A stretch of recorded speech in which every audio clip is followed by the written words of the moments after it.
नोंथांमोननि चेनेलनि गेजेरजों मोनसे जों सेन्ट जेभियार इंलिश स्कुल सालबारनिफ्राय प्रेस मिट लानाय जादों आरो बे प्रेस मिटनि गुबै जाहोनानो जाहैबाय जे थांनाय 30 अक्ट'बर 2025 मायथाइनि दिनाव जालांनाय बे जाथायानो जाहैदों जोंनि फरायसालिनि सासे फरायसुलि मिस रुंसारि थिरारानि बसुमतारी बे फरायसुलिया गावनि जिउखौ फोजोबनानै लादों। बियो सासे 9 थाखोनि फरायसामोन आरो जाथाया मा जामारनाय बेनि सायाव दायो नायबिजिरनाया सोलिगासिनो दङ आरो जोङो बे जाथायनि सायावनो जोंनि फरायसालिनि सीसी केमेरानि फुटेजनि हिसाबैबो आरो बांसिन मिथिनानै मोनदों। दा बे सीसीटीवीनि फुटेजखौ जोङो पुलिसनोबो गथायनाय जाबाय आरो दायो बे जाथायनि सायावनो थार बिजिरनाया सोलिगासिनो दङ आरो जों बेखौनो आसा खालामोदि बे जाथायनि सायाव थार बिजिरनाया थाबैनो सोराङाव फैथों आरो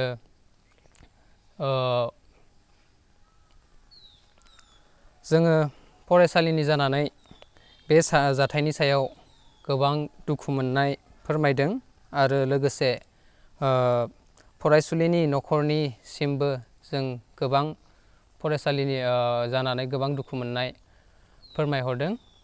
बेखिनियानो गोजोन्थों।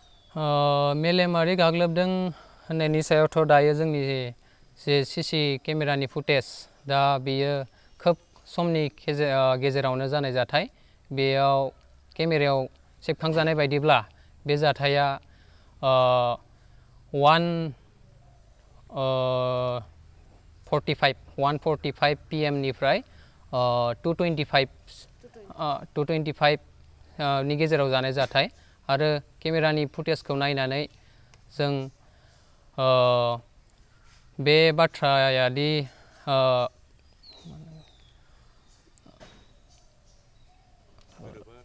बे बाथ्राखौ जों गोरोबनाय मोनाखै बेखौनो जों बुंनो सानो।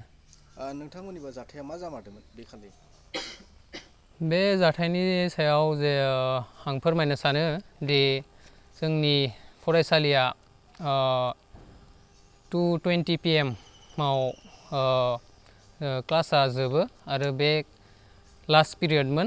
बे लास्ट पिरियडआव गुबुन सासे फोरोंगिरिया एबसेन्ट थानायनि थाखाय जोंनि फरायसालिनि इनचार्ज त्रिसरन बसुमतारीया बे 9 थाखोनि क्लासाव ओरैनो मटिभेशनेल लाइट साबजेक्ट फोरोंनो होननानै क्लासाव हाबनाय जादोंमोन आरो बे क्लास फोरोंफुबाय थानाय समावनो बे फरायसुलिया थिरारानि बसुमतारीया गावनि लोगोफोरजों रायलायनानै एसे मिनिनायखौ हमदांना मोननायनि थाखाय बिथांखौ बाहेराव 10 मिनिटनि थाखाय गसंनानै थानो होनाय जादोंमोन आरो।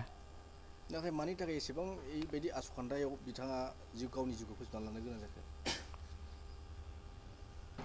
दा बेनि जाहोनखौ जों रोखायै बुंनो हायाब्लाबो दा बेनि सायाव बिजिरनाया सोलिगासिनो दं आरो केमेरानि फुटेज हिसाबैबो जों नायोब्लाथाय बे जाथाया जाथावना नङा आरो जों बेखौबो सानोदि बे फरायसुलिया सिगांनिफ्रायनो मायबा मेन्टेलनि प्रेसारबो मोनदोंबो जानो हागौ।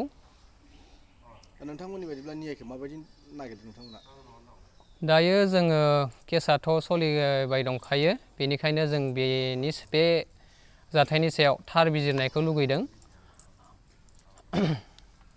नोंथांमोना गोब्राब नाजासेयावबो जेरावबो जाफुंसारनो हायाखै नामा? जानांदों नामा गुबुन गुबुन रोखोमनि जेंनाजों मोगा-मोगि? जुदि जेरावबो जाफुंसाराखैब्ला आरो बायदि जेंनाजों मोगा-मोगि जानांदों, अब्ला बेफोरनिफ्राय जेंना बोस्रांनायनि राहाखौ लादो। मायांनिफ्राय सोलोंथाइ लानाय मुंदांखा तान्त्रिक आरबास कबिराजआ नोंथांमोननि बेफोर जेंनाखौ बोस्रांनानै होगोन।